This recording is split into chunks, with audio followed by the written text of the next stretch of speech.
Seigneur, merci pour ce moment. Nous voulons écouter ta parole. Bénis ces moments que nous sommes venus dans ta présence. Ta présence nous rassure, ta présence nous fait du bien. Tu déclares dans ta parole, dans leur détresse, ils crièrent à l'Éternel. Dieu t'envoie ta parole pour les guérir. Guéris-nous au travers de cette parole. Disposez nos cœurs à écouter ta parole. Oigne ton serviteur de ton onction. Que cette parole soit prêchée avec beaucoup de révélations, avec beaucoup d'assurance. Que la gloire de Dieu se manifeste au milieu de nous. Seigneur, ta présence se manifeste au milieu de nous. Seigneur, là où il y a ta présence, le diable ne peut rien faire. Parce que tu es le Tout-Puissant. Bénis ces moments. Bénis ces moments, Yahweh. Dispose nos cœurs. Je rends captif toute pensée, captif à l'obéissance de ta parole, Yahweh. Bénis ces moments, que ta parole prend le dessus de tout. Que tout soit en dessous de ta parole. Que toi seul tu règnes en maître, en Seigneur. Dieu de gloire, tu es au-delà de ce que nous pensons de toi.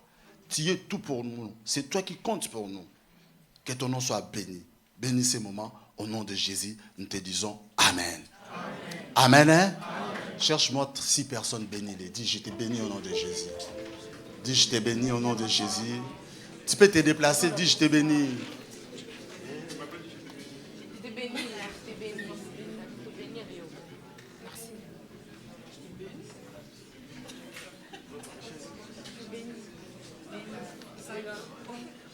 Bénis ton frère et on reste debout. On va lire le livre de Matthieu. Matthieu chapitre 25, versets 31 à 34.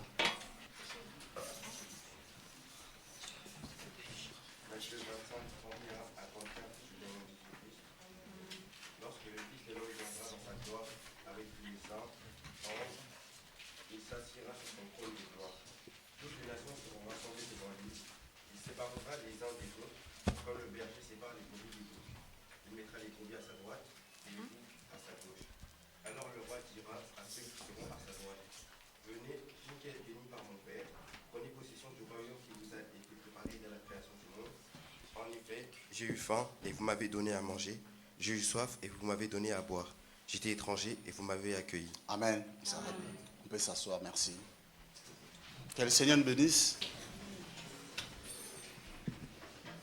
Le thème que nous allons partager ce matin, comme on a commencé au premier culte, ça on est au deuxième culte, la seconde venue de Jésus-Christ. La seconde venue de Jésus-Christ. Par la grâce de Dieu, c'est le thème que nous allons partager ce matin. Amen. Hein? La seconde venue de Jésus-Christ. Là, par rapport à ce que nous venons de lire, je voulais préciser une chose, de ne pas confondre le jugement des nations avec le tribunal de Jésus-Christ. Le jugement des nations, c'est un jugement où le Seigneur, après l'enlèvement, il y aura 7 ans de tribulation. Et après ces 7 ans de tribulation, Jésus-Christ reviendra sur la terre pour juger toutes les nations. Mais les personnes qui seront enlevées, elles ne seront pas jugées. Vous savez, nous tous, on ne sera pas concernés par le jugement des nations. Ceux qui seront jugés dans le jugement des nations, ça sera ceux qui vont rester, qui vont rater l'enlèvement. Bien aimé, c'est pour ça que je disais ce matin, fais tout ce que tu peux pour ne pas rater l'enlèvement. Bien aimé, le temps de la tribulation de 7 ans, beaucoup, ils vont souffrir pendant ce temps-là. Beaucoup, ils vont aller en enfer pendant ce temps-là parce qu'ils n'arriveront pas à supporter la souffrance. Beaucoup, ils vont accepter de prendre la marque des bêtes 666. Parce qu'à cause de la souffrance, parce que ça sera pour vivre, pour acheter, tu dois avoir la marque de la bête 666. Or, il y a des gens qui vont vaincre aussi, qui vont résister, qui vont réussir. Ils vont refuser la marque de la bête. Et après 7 ans, le Seigneur viendra, ils iront au ciel après. Mais bien aimé, vivre pendant 7 ans de souffrance, c'est trop. C'est pour cela, je voulais te dire ce matin, fais tout ce que tu peux pour être enlevé. Ne rate pas l'enlèvement. Amen. Hein? Dis à ton frère, ne rate pas l'enlèvement. Dis à ton frère, ne rate pas l'enlèvement. Bien-aimé, on doit être enlevé par le Seigneur. Ne reste pas bien-aimé, parce que si tu restes, tu peux résister pendant une année. Mais deuxième année, ça sera peut-être difficile. Là, je me dis même une année. Peut-être, ça sera peut-être un mois seulement. Parce qu'il y a des gens bien-aimés, ils ne supportent pas la souffrance. Même moi qui vous parle, je ne supporte pas la souffrance. Qui aime la souffrance dans cette salle? Si tu aimes la souffrance, tu as des problèmes de famille alors. Parce que quelqu'un qui aime la souffrance, personne n'aime la souffrance. Nous tous, on aime être bien. Quelqu'un peut dire amen, hein? Nous tous, on aime être bien. Bien-aimé dans le Seigneur, je voulais dire à quelqu'un, Dieu, on ne doit pas confondre les jugements des nations avec le tribunal de Christ. Le tribunal de Christ, on avait parlé lorsqu'on avait un séminaire ici. Cela veut dire quoi? Nous les chrétiens, ça va se passer au ciel. Chacun de nous a une grâce que Dieu a mis en lui. Chacun de nous a un temps là. Bien aimé, maintenant au ciel, ça sera pour la récompense. Là-bas, nous tous au ciel, on ne sera pas dans le même niveau. Il y a des personnes qui auront des couronnes de victoire, de gloire. D'autres, elles seront au ciel, mais sans couronne. Parce qu'elles étaient là, sur cette terre. Le Seigneur les a fait grâce, de leur donner des dons, des talents, mais elles ne sont pas profitées, utiliser ça. D'autres, c'est des personnes qui ont des dons spirituels, mais les dons spirituels que Dieu lui a donnés, elle garde ça dans sa maison. Je veux dire à quelqu'un que Dieu utilise, que Dieu a donné les dons spirituels. Les dons que tu as, c'est pour l'épanouissement de l'œuvre de Dieu. C'est pour que les enfants de Dieu bénéficient de ça. Dieu t'a utilisé seulement, t'a choisi comme un instrument. Il t'a donné les dons là. Mais les dons là, c'est pour l'intérêt des enfants de Dieu. Ne les garde pas. Quelqu'un peut dire amen, hein? Il faut que les enfants de Dieu profitent des dons que tu as, bien-aimé. Mais beaucoup, au lieu de mettre les dons que le Seigneur les a donnés pour tout le monde, de profiter de ça, et ils restent à la maison. Ils ne donnent que des raisons. Ils donnent que des raisons pour adorer son Dieu, des raisons. Pour servir son Dieu, c'est raisons. Bien-aimé, il n'y a pas quelque chose de meilleur que de servir le Seigneur. Amen. Quelqu'un peut dire amen, hein? Amen. Dieu, il dit ceci. Mes fils, cessez d'être négligents. Car c'est moi qui vous ai choisi. Je vous ai appelé, je vous ai établi pour se tenir à mon service. Bien-aimé, on doit servir Dieu. Tant que le Seigneur nous donnera la bonne santé. Un jour, j'ai parlé avec une personne. C'est un serviteur de Dieu. Aujourd'hui, il a des problèmes de santé. Il ne peut plus servir le Seigneur comme nous on travaille. Bien-aimé dans le Seigneur, être en bonne santé, c'est une grâce, c'est la richesse. Amen. Tu peux être en découverte, mais ne crois pas que parce que tu es en découverte, ne crois pas parce que tu as des dettes, tu es pauvre. Déjà, la première richesse que nous avons, c'est la bonne santé, le souffle de vie. Quelqu'un peut dire amen, hein? Amen. Parce qu'aujourd'hui, bien-aimé, tu peux manquer. Aujourd'hui, tu n'en as pas. Mais si tu as la bonne santé, demain, tu l'auras. La Bible dit ceci, hein? La souffrance des temps actuels ne sera pas comparée à la gloire à venir. C'est que nous serons demain, on sera des grandes personnes, bien-aimées. Dieu nous a appelés pour des grandes choses. Aujourd'hui, on te voit pauvre, mais sachez-le, demain, les personnes qui t'appelaient pauvre t'appelleront riches. Ils changeront leur langage. Est-ce que tu peux me dire amen, hein? Amen. Tu n'es pas n'importe qui, bien-aimé. Tu passes des moments difficiles, c'est vrai. Mais des moments difficiles, là, il y a un temps pour toutes choses. Il y a un temps pour souffrir, mais il y a un temps aussi pour se réjouir. Amen. Nous, on n'est pas là pour souffrir. Non. On ne peut pas, bien aimer. On a déjà souffert, c'est passé. Maintenant, on doit vivre bien. On doit être heureux. On doit être heureux. Donc, on doit être bien aimé. Dieu t'a fait grâce. Dieu t'a donné les dons. Dieu t'a donné des talents. Bien aimé, tu rendras des comptes. Là, ça ne sera pas en enfer. Ça sera au ciel.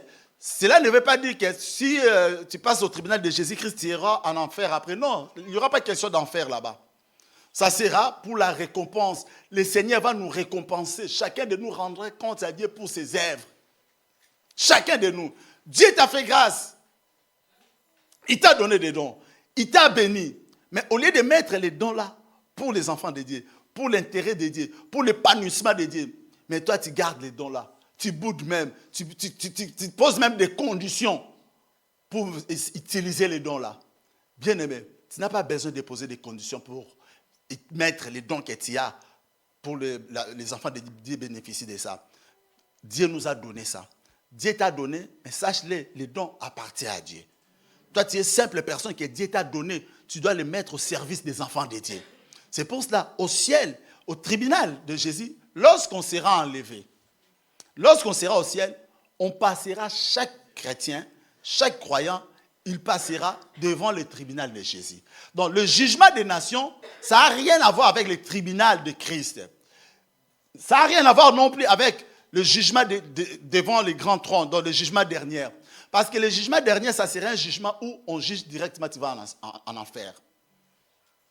Mais ça n'a rien à voir. Dans le jugement des nations, Jésus-Christ, lorsqu'il va juger, il va juger les gens.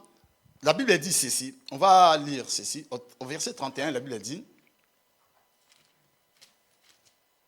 lorsque le Fils de l'homme viendra dans sa gloire, Jésus-Christ ne viendra pas comme n'importe qui, il viendra dans la gloire de Dieu, entouré de la présence de Dieu, parce qu'il n'est pas n'importe qui. Bien aimé, il ne faut pas rater cet événement-là. Ça sera dans la gloire, avec tous les anges. Il viendra pas seul, il viendra accompagné des anges de Dieu aussi. Il s'assiera sur le trône de sa gloire. Il va s'asseoir sur le trône de sa gloire. Toutes les nations seront rassemblées. Ces choses-là, ça se passe où? Comment? Quand? Ça se passe après déjà l'enlèvement. Ça se passe après la tribulation de 7 ans. Nous, qui serons déjà, par la grâce de Dieu, enlevés, on ne vivra pas ces choses. Quelqu'un peut dire amen, hein? Amen. Ne restez pas bien aimés. Tous les chrétiens ne seront pas jugés pour qu'on te dise, tu as marché comme ça. Dès que tu es enlevé, sache-le, c'est pour aller au ciel. Être enlevé, ce n'est pas pour aller quelque part en attendant. Non, non, non. On va rejoindre Jésus-Christ sur les airs et Jésus va nous accompagner, nous escorter au ciel. Vous savez, Jésus dit dans le livre de Jean 14, nos cœurs ne se troublent point de croire en Dieu. Mais il dit ceci, dans la demeure de son Père, il y a plusieurs demeures. Lui, il est parti là-bas, nous préparer une place. Et lorsqu'il nous prépare une place, il reviendra pour nous prendre et nous ramener là-bas. Là où lui sera, nous aussi on sera. Jésus, il ne veut pas que nous soyons seuls. Il ne veut pas que nous soyons des orphelins. On sera avec Dieu. Toutes les nations seront assemblées, bien-aimés, devant lui. Et qu'est-ce qui va se passer? Le Seigneur va séparer les uns avec les autres, comme les bergers séparent les brebis avec les boucs. Les brebis, c'est qui? Les brebis, ce sont des justes qui ont compassion. Les justes qui aident, qui font du bien. Et les boucs, ce sont les méchants. Les méchants qui n'ont pas compassion, qui font du mal. Le Seigneur va séparer. Les brebis, elles passent à droite et les boucs à sa gauche. Et la Bible dit, il mettra les brebis à sa droite et les boucs à sa gauche. Cela veut dire quoi? Je voulais vous dire une chose. Lorsque le Seigneur va juger, le Seigneur ne va pas juger en groupe. Chacun de nous, la Bible dit, Romains 14, 12, ainsi chacun de nous rendra compte à Dieu pour lui-même. Donc, comme on est là, chaque personne, elle va rendre des comptes à Dieu pour elle-même. On ne rendra pas des comptes à groupe, bien-aimé. On ne sera pas jugé par église. Église de la grâce, passez là, vous allez passer. Non, non, non, non, non. Bien-aimé, tu ne seras pas jugé avec ta maison. Non, non. Peut-être lorsque toi, tu passes devant le Seigneur, devant le jugement de Dieu, sachez-le, peut-être ton enfant n'est pas là. Ta femme n'est pas là. C'est pour cela, faites très attention. Sache-le, la vie chrétienne, c'est une vie personnelle. Le salut est personnel et individuel. Lorsque la Bible dit, crois au Seigneur Jésus, tu seras sauvé et ta famille. Ne crois pas si ta famille vit dans le mal, ils seront sauvés. Non, non, non. Lorsque la Bible dit cela, c'est pour qu'au travers nous, que nos familles connaissent le Seigneur en fait. Quelqu'un peut dire amen, hein? Nous, on doit apporter la bonne nouvelle à nos familles. C'est pour cela que la Bible dit, crois au Seigneur Jésus, tu seras sauvé, toi et ta famille. Ne crois pas, si toi tu crois au Seigneur Jésus, ta famille ne croit pas au Seigneur Jésus, et ils seront sauvés. Elles ne seront pas sauvées. Pour que ta famille soit sauvée, elle aussi, elle devait croire au Seigneur. Est-ce que quelqu'un peut me dire amen? Amen. C'est pour cela que toi qui es là, tu as des membres de famille qui sont encore païens, qui sont dans le monde. Ne laissez pas bien aimer. Ne soyez pas égoïstes. Nous qui sommes sauvés, nous sommes sauvés pour sauver les autres. On doit prêcher la bonne nouvelle. Bien aimé, partout il y aura l'occasion. Au travail, prêche la bonne nouvelle. Dans ton entourage, prêche la bonne. Au marché, tu as l'occasion. Il faut parler de Jésus. Le seul nom qui sauve, c'est le nom de Jésus. Quelqu'un peut me dire amen, hein? C'est pour cela, nous, dans cette église, on élève que le nom de Jésus. On n'a pas besoin d'élever le nom d'un homme. Le pasteur, il ne peut rien faire pour nous. Nous, on n'a qu'un seul nom. Dieu lui a donné le nom qui est élevé au-dessus de tout. Afin qu'au nom de Jésus, qu'est-ce qui va se passer? Tout genou doit faire quoi? Et toute langue, que Jésus-Christ est qui? Bien aimé, Jésus-Christ est Seigneur. Jésus-Christ est Dieu. Amen, hein? Chacun de nous va rendre des comptes à Dieu, bien aimé. Faites très attention, toi qui suis les groupes. Il y a des gens qui vivent dans les groupes. Bien aimé, pour venir à l'église, il faut que ta copine ou ton ami, il faut qu'elle vienne ou il vienne. Non, bien aimé. Tu n'as pas besoin pour adorer ton Dieu, il faut que vous soyez toujours ensemble. Bien aimé, vous savez, il y a des gens, si toi tu le suis, sachez-le, il est tellement malin, aux dernières minutes, lui peut se repentir. Mais toi, tu le suivais, toi, tu vas en enfer. Faites très attention. C'est pour cela que la Bible dit, les mauvaises compagnies corrompent quoi?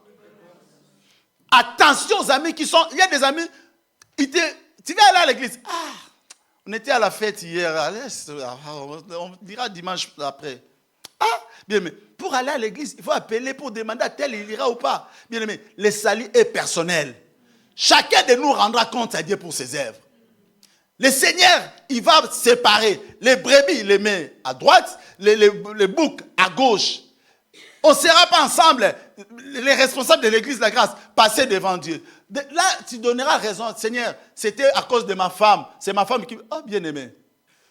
Tu donnes de telles raisons, même si tu donnes devant Dieu. Vous savez, notre Dieu, sa justice est juste. Nous, les hommes, on peut prendre des préférences. Tu peux défendre parce que c'est un membre de ta famille, parce que c'est quelqu'un que tu aimes. Mais chez Dieu, ce n'est pas ça. La Bible dit ceci. Dieu, devant lui, il ne considère jamais un coupable comme un innocent, ni un innocent comme un coupable. Si tu es innocent devant Dieu, tu resteras un innocent. Si tu es coupable, tu seras coupable. Mais dans ce monde, tu peux être innocent, on te considère comme un coupable.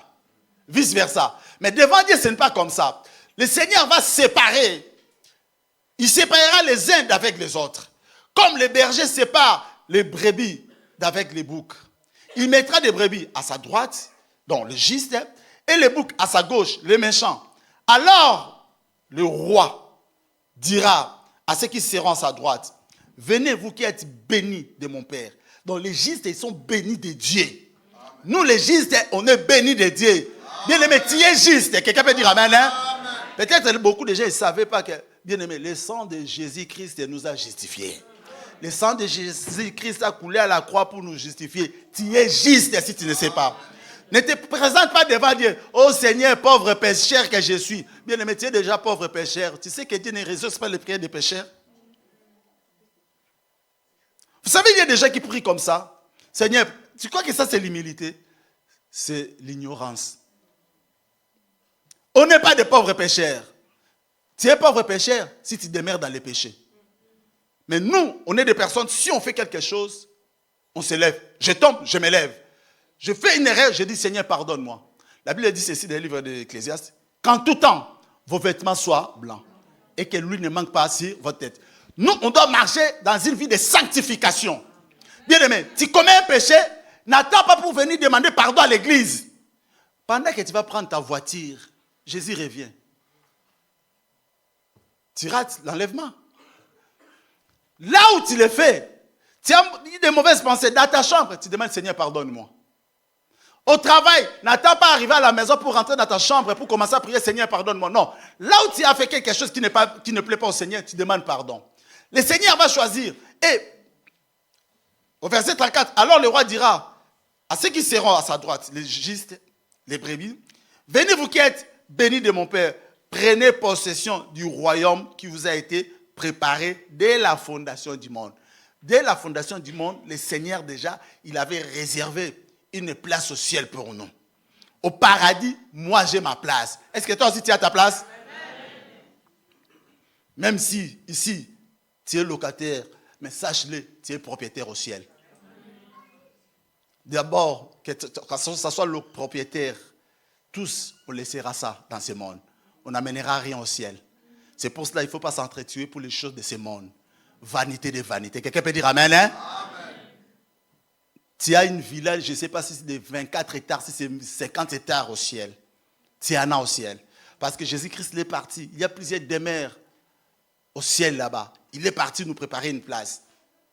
Lorsqu'on parle de la seconde venue de Jésus-Christ, c'est tout simplement son retour glorieux, afin de prendre son église, qui est son épouse, pour rétablir l'ordre et la justice. Parce que Jésus-Christ, lorsqu'on parle de la seconde venue, cela veut dire qu'il y a aussi la première venue. La première venue de Jésus, Jésus était venu comme un agneau qui ôte les péchés. Et il est venu pour mourir à la croix, pour nous sauver. Bien, mais la seconde venue, Jésus-Christ ne viendra plus pour mourir pour nous. Il viendra maintenant pour juger. La première venue, il est venu comme un agneau. Cette fois-ci, il ne viendra plus comme un agneau. Il viendra avec autorité pour juger. Parce que s'il vient comme un agneau, il aura pitié. Le jour de ce moment-là, le Seigneur, lorsqu'il va juger, il aura plus pitié. Tu as fait du bien, tu as ta place. Tu as fait du mal aussi, tu as ta place en enfer. Ça sera comme ça. Donc, la première venue, lorsqu'on parle de la seconde venue, cela veut dire la première venue de Jésus-Christ. Jésus est venu comme un agneau qui ôte les péchés et il est venu pour mourir à la croix pour nous sauver. Jean 1, 29, la Bible dit ceci. Là, c'est Jean qui est entré, Jean-Baptiste. Un jour, il baptisait. La Bible dit, le lendemain, il vit Jésus venant à lui. Il dit, voici l'agneau de Dieu qui ôte le péché du monde. Jésus est passé. Lorsque Jean il a vu Jésus passer, la Bible dit, le lendemain, Jean il a vu Jésus, il dit, voici le lendemain, il vit Jésus venant à lui. Il dit, voici l'agneau de Dieu qui ôte le péché du monde. Jésus-Christ est venu dans ce monde pour ôter le péché du monde. Bien-aimés, nous avons le pardon grâce à Jésus. En dehors de Jésus, il n'y a plus de pardon. Quelqu'un peut dire Amen, hein? Au travers la mort de Christ, nous avons le pardon du péché. Luc 19, 10, la Bible dit, car le Fils de l'homme est venu chercher et sauver ce qui était perdu. Ce qui était perdu, c'est nous. Lorsqu'on était dans le monde, on était perdu. On était dans les ténèbres. Mais Jésus-Christ, lorsqu'il est venu nous chercher, il est venu nous prendre dans les ténèbres pour nous amener au royaume de son Père, dans la lumière. C'est ça la première venue de Jésus. Il est venu comme pour ôter les péchés. Il est venu pour mourir à la croix pour nous sauver. Il est venu pour nous chercher et nous sauver, nous qui étions perdus. La seconde venue, lorsqu'on parle de la seconde venue de Jésus-Christ, ça va se passer en deux phases. La première phase de la seconde venue de Jésus, ça sera l'enlèvement de l'Église.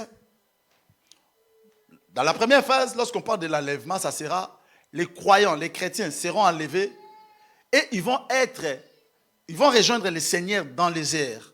Et le Seigneur va les escorter au ciel. Et la deuxième phase, Jésus-Christ reviendra sur la terre avec ses anges pour le jugement des nations. Amen. Lorsqu'on parle de la première phase, les morts en Christ ressusciteront. Et les croyants vivants sur la terre seront changés instantanément, sans passer par la mort. Il y a des gens qui vont mourir, d'autres ne mourront pas. Tout le monde ne mourra pas, bien-aimé. Il y a des gens qui vont mourir, mais d'autres personnes ne mourront pas, bien-aimés. Mais ce qui est vrai, nous tous nous serons changés. Nous tous nous serons changés et nous recevrons un corps glorifié. Dès la résurrection, dès que les personnes qui étaient ressuscitées, qui étaient mortes, elles sont ressuscitées, leur corps sera maintenant un corps incorruptible, un corps immortel. Parce qu'au ciel, il n'y aura plus de mort. Au ciel, il n'y aura plus question de maladie. Donc, nos corps, lorsqu'on va être ressuscités pour les personnes qui vont mourir, nous, par la grâce de Dieu, on croit qu'on sera encore vivant, on verra la résurrection au nom de Jésus. Mais les personnes qui sont mortes, elles seront ressuscitées et leurs corps seront changés. Même nous qui serons vivants, nos corps aussi seront changés. Parce que ce n'est pas ces corps. Ces corps-là, c'est un corps qui a le péché, c'est un corps adamique, donc c'est un corps faible. Parce que le corps qui va rentrer au ciel, ça ne sera pas ces corps. Parce qu'au ciel, il n'y aura pas de mauvaises pensées. Amen, hein? Amen. On va lire 1 Corinthiens 15, 51, 52.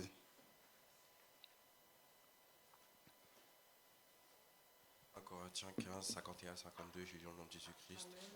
Voici, je vous dis un mystère, nous ne mourrons pas tous, mais tous nous serons changés. En un instant, en un clin d'œil, à la dernière trompette. La trompette sonnera et les morts ressusciteront incorruptibles et nous serons changés. Dans la version parole de vie, maintenant je vais vous dire une chose mystérieuse. Nous ne mourrons pas tous. Donc nous tous, nous ne mourrons pas. Donc il y a des personnes qui vont mourir, d'autres ne mourront pas. La Bible a dit ceci, nous serons transformés. Donc nous tous, nous serons transformés. Que ce soit les personnes vivantes ou les personnes décédées, tous nous serons transformés. Cela se fera très vite. À un clin d'œil, comme on ferme les yeux comme ça, un clin d'œil, quand la trompette sonnera le dernier jour, oui, la trompette sonnera, alors les morts se réveilleront. Les morts seront ressuscités pour une vie qui ne finit pas. Et nous serons transformés. Donc, lorsque la trompette va sonner les derniers jours, les morts en Christ, ils vont ressusciter pour une vie qui ne finit pas, pour la vie éternelle. Donc, nous tous, nous serons transformés. Nous tous, nous serons changés. Que ce soit les personnes mortes, que ce soit les personnes décédées déjà. Nous tous, vivantes, nous tous, nous serons transformés. La Bible dit ceci. Il y a une chose que je voulais nous préciser. Ce glorieux événement constituera pour les croyants l'aboutissement du plan des saluts. Donc, le retour de Jésus, ça va constituer pour nous les chrétiens l'accomplissement ou l'aboutissement du plan des saluts. Puisque dès lors nous serons toujours avec le Seigneur, après l'enlèvement, la Bible dit, 1 Thessaloniciens 4, 17, on sera toujours avec le Seigneur. Parce que lorsqu'on sera ressuscité, les gens qui vont mourir vont être ressuscités, et les personnes vivantes, ils vont rejoindre le Seigneur dans les airs, on sera toujours avec le Seigneur. Pourquoi c'est l'accomplissement d'une promesse précise de Jésus? Dans le livre de Jean 14, 2, 3, Jésus, il avait promis à ses disciples, parce qu'ils étaient tristes, parce que Jésus devait partir. Il est venu, il est mort, il est ressuscité. Il est resté à peu près 40 jours. Il est resté 40 jours avec ses disciples. Maintenant, Jésus, il devait retourner auprès du Père. Le jour de l'ascension, les disciples étaient tristes parce qu'ils venaient déjà de perdre Jésus, mais Jésus, il est revenu à la vie. Il est resté avec eux pendant 40 jours et Jésus devait retourner encore au ciel. Ils étaient tristes. Mais Jésus voulait les rassurer. Il dit, votre cœur ne se trouble point. Croyez en moi, croyez en Dieu. Sachez-le seulement, je vais auprès du Père pour vous préparer une place. Donc, et lorsqu'il préparera la place, Jésus devait revenir pour prendre ses enfants, ses disciples. Donc Jésus, il est parti nous préparer une place et il viendra pour nous apprendre. Cet événement aura lieu soudainement. Donc personne ne sait quand est-ce que Jésus viendra. C'est seulement un signal donné, les choses vont arriver, Jésus va venir. C'est pour cela, nous étant qu'enfants de Dieu, on doit être prêts. On ne doit pas vivre dans la distraction. Parce que Jésus il viendra, il n'a pas dit à quel moment. Personne ne sait quand est-ce que Jésus reviendra. Personne ne sait la date, ni l'heure, ni le mois, ni l'année. Personne ne sait bien même. On doit être prêt au retour de Jésus. Si Jésus revient aujourd'hui, il faut qu'on soit prêt, on part avec lui. Après les cultes, s'il arrive que Jésus revient aujourd'hui, on doit partir avec Jésus. Donc, il faut être prêt. Or, pour être prêt, tu ne dois pas vivre dans la distraction. Pour être prêt, il faut écouter des prédications qui va te faire grandir dans la foi. Bien aimé, je voulais vous dire une chose. J'ai dit ça dans le culte au premier culte. L'église de Dieu grandit avec les enseignements. L'église ne grandit pas avec des prédications. L'église ne grandit pas avec des exhortations. L'église primitive, la Bible dit, le nombre de croyants s'augmentait, de ceux qui étaient sauvés s'augmentait du jour en jour. Les disciples et les apôtres, ils demeuraient dans les enseignements des apôtres et dans la fraction du pain. Donc, l'église, pour que tu puisses grandir, bien aimé, pour que tu puisses tenir, la vie chrétienne, c'est une vie difficile. Pour tenir, pour persévérer jusqu'à la fin, tu as besoin des enseignements solides qui vont t'affermir, afin que même s'il y a le vent, tu ne bougeras pas. Quelqu'un peut dire amen, hein? Amen. Même s'il y a des moments difficiles, tu n'abandonneras pas le Seigneur. Parce qu'il y a beaucoup de gens, ils étaient des chrétiens comme nous. Mais il y a eu des moments difficiles dans leur vie. Ils ont abandonné le Seigneur. Mais or, si tu es bien enseigné, tu ne bougeras pas. Vous savez bien aimé, il y a des gens, ils sont dans l'église de Dieu. Ils prient Dieu. Si ces personnes-là, elles passent devant pour témoigner ce que Dieu a fait pour eux. Bien aimé, je voulais vous dire une chose. Sache-le.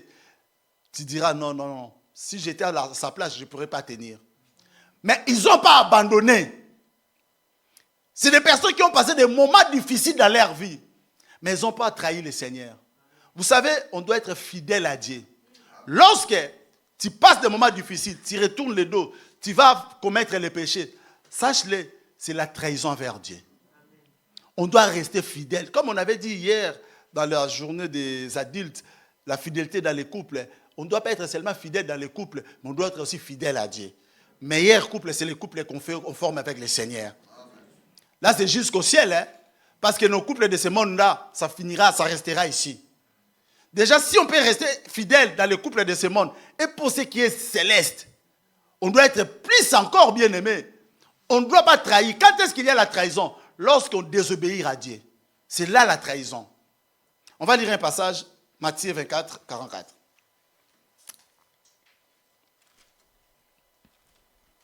Matthieu 24, 44. C'est pourquoi vous aussi tenez-vous prêts, car le Fils de l'homme viendra à l'heure où vous n'y penserez pas. C'est pourquoi vous aussi, donc vous aussi, là, nous tous, nous aussi, on fait partie de vous aussi là. Tenez-vous prêts. On doit être prêts, on doit être vigilants. Car le Fils de l'homme viendra à l'heure où vous n'y penserez pas. Jésus viendra à l'heure où tu ne croyais même pas que, non, à cette heure-là, Jésus-Christ ne viendra pas. L'heure où toi, tu ne penses pas que Jésus doit venir, c'est l'heure où Jésus va venir. Donc c'est pour cela, si tu es prêt, pour toi, tu n'auras pas d'inquiétude. Tu sais, Jésus-Christ, il peut venir à quel moment, à tout moment, tu es prêt. Tu partiras avec le Seigneur. Bien aimé le Seigneur, on doit être prêt au retour de Jésus. Pour être prêt au retour de Jésus, on doit marcher dans une vie de sanctification. On doit marcher dans une vie de la crainte de Dieu.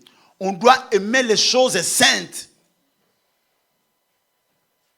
Il y a des gens bien aimés, ils passent leur temps aux choses de ce monde. Bien aimés, le monde et ses convoitises, la Bible nous dit, passera bien aimé. Mais la parole de Dieu ne passera pas. On doit aimer les choses saintes. On doit se préparer au retour de Jésus-Christ. Vous savez, nous venons à l'église pour être préparés à son retour. Nous ne venons pas à l'église pour le mariage. Nous ne venons pas à l'église pour acheter des maisons. Cherchez premièrement le royaume et les restes vous seront donnés. Les restes là, c'est quoi? Bien aimé, nous avons aussi besoin de ces restes-là. Nous, on n'est pas là, errer les pauvres. Fini bien, les pauvres en esprit. Bien aimé, on veut aussi être bénis. Comme j'ai dit la fois dernière, il y a des gens, ils viendront dans le Seigneur parce qu'ils voient comment tu y es, comment tu vis, comment tu es béni. Ils disent, je vais venir prier ton Dieu.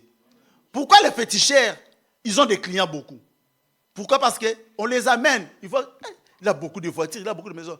On vient lui dire, tu as fait comment? Ah, j'ai une maman, si elle te lave là-bas, tous les hommes viendront. Mais tous les hommes, s'ils vont venir, tu vivras dans l'infidélité, dans l'adultère, dans l'impudicité. Tu n'as pas besoin de tous les hommes, tu as besoin que d'un homme. Quelqu'un peut dire amen, hein? Mais elle dira, je connais une maman. La maman là, elle ne fait pas de fétiche. Hein? Elle va te laver seulement dans l'eau.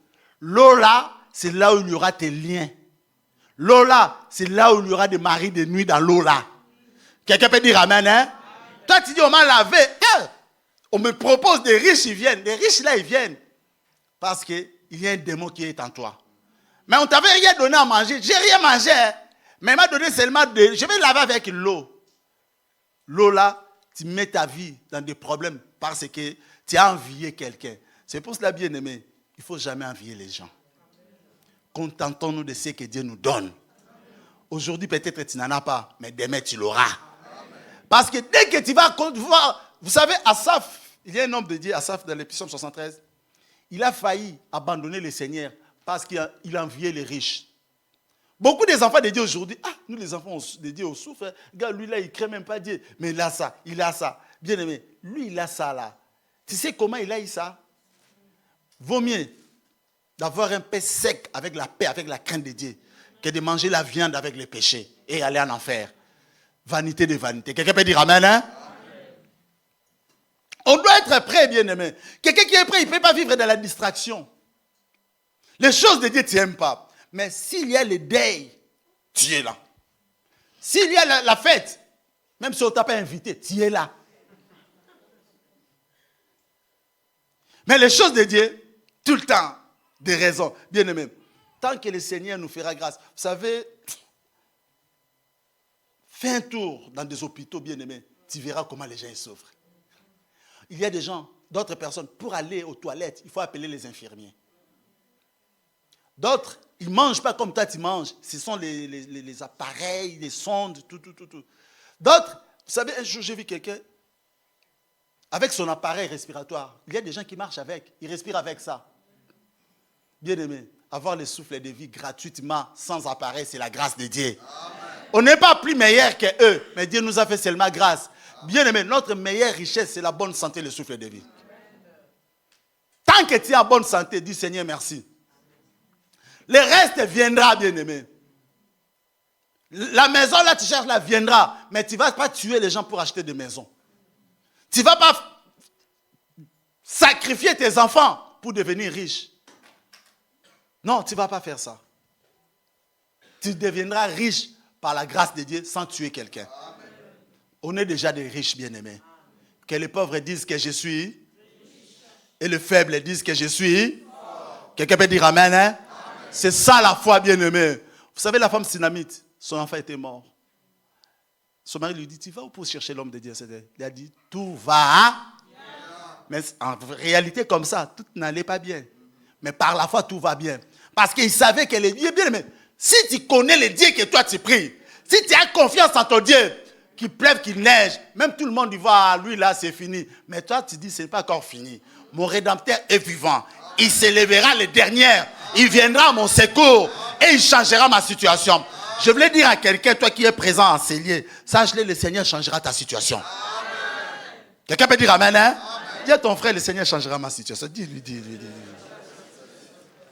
Les gens qui se moquent de toi, laissez-les se moquer de toi. Et ils changeront leur langage. Parce que ton Dieu est vivant. Ils se moquent de toi. Oh, gloire à Dieu, laissez-les se moquer de toi. Maintenant, eux-mêmes, ceux qui se moquaient de toi, c'est le même personne qui viendra. On croit vraiment que tu pries un Dieu vivant. On croit que ton Dieu, c'est le Dieu d'Israël. Vraiment, excuse-nous. Tu vois, on était au nombre de tels. C'est nous qui te combattions jour et nuit. Pardonne-nous, prie pour nous. Et tu diras que Dieu vous pardonne, je prie pour vous. Allez. Sans rancune, sans haine. Il faut être comme ça. Ne dis pas, je le fais descendre. Non. Dieu ne veut pas ça. Ne rends pas le mal pour. Je n'ai pas bien entendu. Ne rends pas le mal pour. Bien-aimé, ne maudissons jamais nos ennemis. Laissez nos ennemis vivre pour voir comment le Seigneur va nous élever. Bien-aimé, ne quitte pas Lyon. Toi qui passes des moments difficiles, pourquoi tu veux quitter Lyon? Reste à Lyon. Il faut que les gens là restent à Lyon pour voir ce que le Seigneur fera de toi. Parce que si tu vas loin, les ennemis là, ils ne verront pas ta vie, comment Dieu t'a élevé. Tu restes là à Lyon et le Seigneur te bénira ici à Lyon. Amen. Les personnes qui t'ont rabaissé, c'est les mêmes personnes qui vont dire que non, ils vont te faire remonter là parce que tu es avec Dieu. Amen. Quelqu'un peut dire amen, hein? Amen. Vous verrez la différence. Et ceux qui ne les servent pas. Entre les justes et nous, on est les méchants, on est les justes. Amen. Dis à ton frère, je suis juste, je suis juste. On doit être prêt, bien-aimé. Jésus, s'il revient, peu importe, Jésus revient. Même s'il vient maintenant, gloire à Dieu, on va. Mais comme on a beaucoup de projets, on peut dire, Seigneur, attends un peu. On puisse réaliser nos projets. Parce qu'il y a d'autres personnes, leur projet, c'est en cours. Hein. D'autres personnes, ils ont commencé l'auto-école. Ils ont payé déjà l'argent. Jésus, si tu reviens, mais l'auto-école, l'argent va partir. Les permis, je n'ai pas encore, Seigneur. D'autres personnes sont en train de construire. Seigneur, j'ai investi dans la maison là. Mais si tu reviens maintenant, la maison, ça va rester. Non, Seigneur, attends un peu. Le Seigneur, il n'attend pas, c'est vrai, parce que toi, tu ne pars pas à ta maison. Mais c'est que le Seigneur attend que beaucoup de gens se convertissent dans le Seigneur. C'est que Dieu veut. Dieu ne veut pas que les gens aillent en enfer. Dieu ne souhaite pas la mort des méchants. Dieu veut que les méchants puissent changer leur vie et qu'ils vivent. C'est ce que Dieu veut. Amen. Hein? Amen. La deuxième phase de retour de Jésus, ça sera la période après l'enlèvement et la tribulation. Jésus reviendra dans sa gloire à l'improviste avec ses anges pour le jugement de toutes les nations. Comment Jésus-Christ va-t-il revenir? On va aller vite. J'ai quelques points que je veux partager avec vous. Comment Jésus-Christ va-t-il revenir? Premièrement, secrètement lors de l'enlèvement. Jésus-Christ, lorsqu'il viendra, il ne viendra pas que tout le monde y verra le Seigneur. Non, le jour de l'enlèvement, Jésus-Christ il sera dans les airs et nous, on va rejoindre le Seigneur dans les airs, secrètement. 1 Thessaloniciens 4, 17. La Bible dit quoi? 1 Thessaloniciens 4, 17. 1 Thessaloniciens 4, 17. Pardon, merci mon frère, que Dieu te bénisse. Laisse. On le voit directement là-bas. Ensuite, on va pas lire parce que pour le temps. Donc, ici, on nous parle seulement que ensuite nous les vivants qui seront restés, nous serons tous ensemble enlevés avec eux. Avec eux là, c'est les personnes qui sont ressuscitées, les chrétiens ressuscités. Sur des nuées à la rencontre de qui? Dans les airs. On rencontrera le Seigneur où? Dans les airs, pas sur la terre. Amen. Hein? Si nous lisons la maison, Luc 17, 34, la Bible dit 2 personnes seront sur le même lit. L'une, elle sera enlevée, partie, elle va partir, l'autre, elle va rester. Luc 17, 34. On peut lire à la maison. Donc cela veut dire quoi? Ça sera quelque chose en secret. Je vous l'ai dit en cette nuit-là, des 2 personnes qui seront dans un même lit, tu dors avec ta femme, l'une sera prise et l'autre est laissée. Chérie, tu es où? Chérie, tu es où? Chérie, elle est déjà au ciel. Toi, tu cherches, chérie, tu es où? Prépare-toi à 7 ans de tribulation. Ça sera quelque chose, ça sera un secret. Parce que si ce n'était pas un secret, l'autre personne qui dormait devait savoir que l'autre aussi elle est partie. Mais l'une sera prise, l'autre sera laissée, il restera. Donc, première chose, Jésus-Christ va revenir secrètement lors de l'enlèvement. Deuxième chose, corporellement, avec le corps, mais pas n'importe quel corps glorieux. Philippiens 3, 20 à 21, la Bible a dit, nos corps seront changés à un corps glorieux comme le corps de Christ et de Jésus qui est aussi un corps glorieux. On va lire quand même Actes 1, 9, 11. Frère, il nous lit. Actes 1, 9, 11. Actes 1, 9 à 11. Après avoir dit cela, il fut élevé pendant qu'ils regardaient, et une nuée le déroba à leurs yeux. Et comme ils avaient les regards fixés vers le ciel pendant qu'ils s'en allaient, voici 2 hommes vêtus de blanc leur apparurent, et dirent, « Hommes galiléens, pourquoi vous arrêtez-vous à regarder au ciel? Ce Jésus qui a été enlevé au ciel du milieu de vous, viendra de la même manière que vous l'avez vu allant au ciel. » Amen. Ici, c'était avant l'ascension, avant que Jésus puisse aller au ciel. Jésus, il était mort, il est ressuscité, et il devait retourner auprès du Père. Après sa résurrection, Jésus, il a fait 40 jours. Il était avec ses disciples. Mais il devait retourner au ciel. La Bible dit, après que Jésus a dit cela, il monte au ciel. Donc, il est retourné au ciel, sous les yeux de ses apôtres. Ses apôtres, ils voyaient comment Jésus montait au ciel, il retournait au ciel. Ensuite, un nuage les cache et ils ne les voient plus. Il y avait le nuage qui a caché Jésus et les apôtres ne voyaient plus Jésus. Mais pendant que Jésus s'éloigne, les apôtres continuent à regarder le ciel. Jésus partait, ils ne voyaient plus, mais ils continuaient. Leurs yeux étaient toujours fixés vers le ciel. Tout à coup, 2 hommes en vêtements blancs, c'est-à-dire des anges, sont à côté d'eux. Ils disent aux apôtres, hommes de Galilée, vous restez là à regarder le ciel. Pourquoi donc? Jésus vous a quitté pour aller vers le ciel. Et il reviendra de la même façon que vous l'avez vu aller vers le ciel. Ici, qu'est-ce que je voulais dire? Ici, la même façon dont les apôtres ils ont vu Jésus, il partait au ciel, c'est la même façon ils vont voir Jésus lorsqu'il va revenir. C'est-à-dire, Jésus-Christ, ils ont vu Jésus partir au ciel avec son corps. Jésus ne partait pas au ciel avec l'esprit, non, avec tout son corps, son esprit, tout. Les apôtres, ils voyaient comment Jésus montait. Et dans le livre de Zacharie 14, 4, la Bible dit, partie A, ses pieds se poseront en ce jour sur la montagne des Oliviers, qui est vis-à-vis de Jérusalem. Donc le pied de Jésus, lorsqu'on parle des pieds de Jésus, son corps, donc Jésus-Christ avec son corps glorifié, il se posera. Il viendra sur terre. Là, ça sera lorsqu'il viendra aussi pour juger. Même les personnes qui seront enlevées, ils verront Jésus corporellement. Ils ne verront pas l'esprit, Jésus sera vraiment avec son corps. Et troisième point, on est en train de parler comment Jésus-Christ va-t-il revenir. Troisième point, environné de gloire. Jésus-Christ il sera environné de gloire. Matthieu 16, 27, la Bible dit ceci. Matthieu 16, 27. Car le Fils de l'homme doit venir dans la gloire de son Père. Cela veut dire quoi? Le Fils de l'homme, Jésus-Christ, il sera entouré de la présence de Dieu, avec ses anges, et alors rendra chacun selon ses œuvres. Chacun de nous, devant Dieu, il rendra des comptes à Dieu selon ses œuvres. Donc, ça ne sera pas selon les œuvres de ton pasteur, ou selon les œuvres de ton mari ou de ta femme. Ça sera selon tes propres œuvres, bien-aimés. Ce que tu as fait. Les œuvres, c'est ce que toi tu as fait. Tu rendras des comptes par rapport à ça. Parce que notre Dieu, c'est un Dieu juste. Amen. Hein? Amen. Et quatrième point, Jésus-Christ, comment va-t-il revenir? Revêtu d'autorité. Jésus-Christ, lorsqu'il viendra, ça sera avec beaucoup d'autorité. Parce que ça sera pour le jugement. Pour le jugement, ça ne sera pas question, Seigneur, aie pitié de moi. Parce qu'à ce moment-là, il n'y aura plus question de la grâce. La grâce, ça va partir déjà. Donc, lorsqu'on sera enlevé, on partira avec la grâce. Il y aura plus. Vous savez, aujourd'hui, on vit par la grâce. Bien aimé, même pour se réveiller, c'est par la grâce de Dieu. Pour acheter quelque chose, c'est par la grâce de Dieu.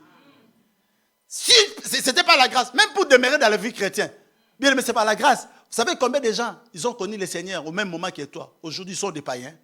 Ils sont retournés au monde. Si toi, tu demeures dans les choses de Dieu, tu ne fais pas abandonner Dieu, malgré toutes les souffrances, malgré des moments difficiles, tu es toujours avec le Seigneur. C'est par la grâce. C'est pour cela, au moment de la tribulation, beaucoup ils vont céder. Moi, sincèrement, Seigneur, aie pitié de moi, parce que je n'arrivais pas à supporter. J'ai demandé, pendant un mois, tu payes, 2 mois, mais 7 ans. L'enfant, il est à SEM combien? C'est je ne sais pas quoi. C'est un déjà. Un enfant de 7 ans, c'est un. Il sait bien faire les choses, c'est un. Non, j'arriverai pas. J'arriverai pas. J'arriverai pas. Seigneur, aie pitié de nous, qu'on soit enlevés. Amen. Hein? Il sera revêtu d'autorité, bien-aimé. Apocalypse 19, 11 à 16, on va lire à la maison. On va lire à la maison. Au verset 15, la Bible dit là-bas que Jésus, il va traiter les nations avec autorité. Et Apocalypse 19, 11 à 16. Apocalypse 19, 11 à 16. Au verset 15, la Bible précise là-bas que Jésus-Christ va vraiment traiter les nations avec autorité. Cinquième point, publiquement lors de sa seconde venue, à la fin de la tribulation. Donc, comment Jésus-Christ va-t-il revenir? Là, tout est le verra. Tout est le verra là, nous qui serons au ciel, on ne verra pas. Les gens qui vont vivre à la tribulation, c'est eux qui le verront. On va lire vite, Matthieu 24, 30. Matthieu 24 et 30. 4, 30. Alors le signe du Fils de l'homme apparaîtra dans le ciel, et tous les peuples de la terre se lamenteront. Ils verront le Fils de l'homme venir sur les nuées du ciel, avec beaucoup de puissance et de gloire. Amen. Alors le signe du Fils de l'homme paraîtra dans le ciel. Toutes les tribus de la terre se lamenteront et elles verront le Fils de l'homme. Toutes les tribus verront le Fils de l'homme. Donc tout le monde verra le Fils de l'homme. Et deuxième grand point pour finir, on va finir. Où Christ va-t-il apparaître? Jésus-Christ va apparaître où? J'ai des réponses. Premièrement, lors de l'enlèvement, Jésus va apparaître dans les airs. 1 Thessaloniciens 4, 17. Deuxièmement, où Christ va-t-il apparaître? Sur la terre. Lors de sa seconde venue, après la tribulation de 7 ans, Jésus-Christ, il va se poser. On avait lu Zacharie 14, 4. Ses pieds seront posés sur le montagne des Oliviers. On a lu même Matthieu 25, 31, 34. On va clôturer ici. On est à la fin. On va lire un dernier verset. 1 Jean 2, 21. Ce dernier verset, on va lire. C'est la conclusion de notre prédication. On va prier.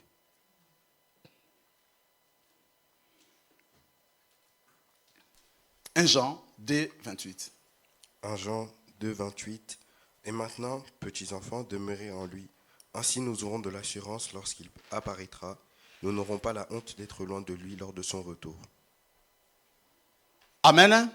Dans la version 2:21, la Bible dit, oui, mes enfants.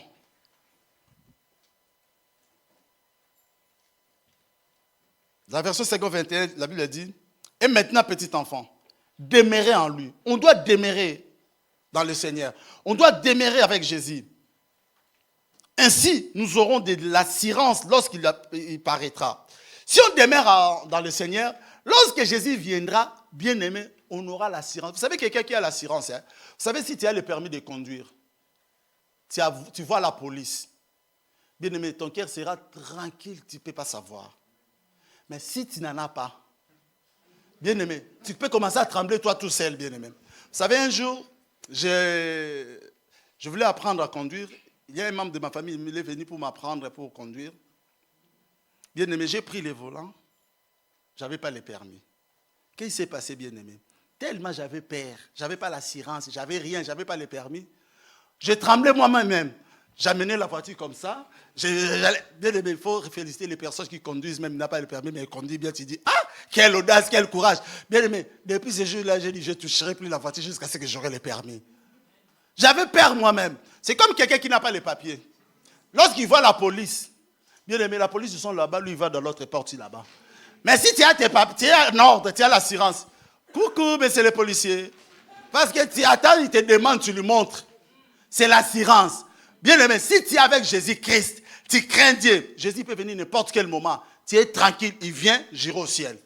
Quelqu'un peut me dire amen, hein? Amen. Bien aimé, nous on a Jésus, on doit avoir l'assurance. Afin que lorsque Jésus viendra, dans son événement, qu'on ne soit pas confus et éloigné de lui. Qu'on ne puisse pas avoir honte. Dans la version 50-21, la Bible dit, ainsi nous aurons de l'assurance lorsqu'il apparaîtra. Nous n'aurons pas la honte d'être loin de lui lors de son retour. Bien aimé, vous savez, beaucoup de gens diront, Seigneur, moi j'ai prêché. Le Seigneur dira, va là-bas, je ne t'ai jamais connu. Mais Seigneur, c'est moi qui étais le pasteur de l'église de la grâce. Je ne dis pas la grâce, d'un autre. Pas parce que moi j'ai rentré au ciel. Seigneur, c'est moi qui étais, je ne sais pas quoi. Va là-bas, je ne t'ai jamais connu. Tout ce que tu faisais là, c'était le bruit pour rien. Tu ne marchais même pas dans la crainte. Beaucoup de Seigneurs le dira comme ça, bien-aimé. Mais si tu marches dans la crainte de Dieu, le Seigneur vient comme tu veux, bien-aimé. Quand tu veux, Seigneur, je suis là. On va aller. Comme je disais, lorsqu'on a l'assurance, vous savez, si tu as ta voiture, tu es bien assuré. Bien-aimé, tu vas conduire avec tranquillité. Hein. Si tu arrives à un problème, tu sais que l'assurance est là, hein, va faire son boulot. Ben, je paye pour rien, non. Je cotise ici, il y a un problème, l'assurance va défendre pour moi. Bien-aimé, mais si tu n'as pas l'assurance, vous savez, si tu n'as pas l'assurance, si tu fais un accident grave, tu sais, toute ta vie, tu peux payer. Je précise bien, toute ta vie. Les assurances, ça coûte tellement cher. C'est pour ça, toi qui conduis, si tu n'as pas l'assurance, s'il te plaît, garde la voiture. Garde la voiture. Parce qu'on ne veut pas faire des longues prières, Seigneur, Seigneur, Seigneur. Non, non, non, garde la voiture. Vous savez, il y a des choses, lorsque, des fois, si tu n'as pas l'assurance, c'est compliqué. Il y a des dangers. Le diable peut profiter derrière ça. Tout ça, je voulais seulement dire, lorsqu'on a quelque chose, on ne craint rien. Lorsqu'on a quelque chose, vous savez, quelqu'un qui habite ici en Europe, s'il est parti en Afrique, il revient à l'aéroport, bien aimé, il passe à l'immigration. Vous savez quelle tranquillité? Tu es tranquille. On peut te demander, toi tu habites à Lyon, dis-nous à Lyon, dans quel quartier? Tu peux lui citer même au policier, les quartiers, même lui, il ne connaît pas. Parce que tu es tranquille, toi tu habites à Lyon. Tu peux dire, ah, j'habite à Lyon, stade de Gerland, à côté du stade de Gerland. Ah, stade de Gerland, c'est stade, oui. Il y a, là, il ne joue même plus là-bas. Maintenant, Groupama Stadium. Tu commences à lui citer tellement tu es sûr, tu habites à Lyon. Mais quelqu'un qui n'habite pas à Lyon, il a utilisé, hein, comprenez ce que je voulais dire, comme on filme. Il a utilisé les... bien aimé, il arrive. Mais tu habites à Lyon? Oui. Lyon, combien d'arrondissements? 20 ou 25? 25. Mettez-le à côté là-bas. 25 arrondissements où là? Amen. Hein? Mais quelqu'un qui a la France qui habite à Lyon, Il peut dire, mais c'est pourquoi tu me dis 20? C'est 9 arrondissements. Lyon 1er, Lyon 2e. Lyon 9e, c'est vers Vèze. Tu veux que je t'explique bien Lyon? Tu es tellement tranquille, tu es lyonnais. Quelqu'un peut dire amen, hein? C'est comme ça lorsqu'on est avec Jésus. Quelqu'un peut me dire amen, hein? Qu'il pleuve, qu'il neige, Jésus, j'ai l'assurance. Les sorciers me feront. Je n'ai pas bien entendu. Les sorciers me feront. Que Dieu bénisse sa parole. On se met debout, nous allons prier. Seigneur, fais-moi voir ta gloire. Oh Seigneur,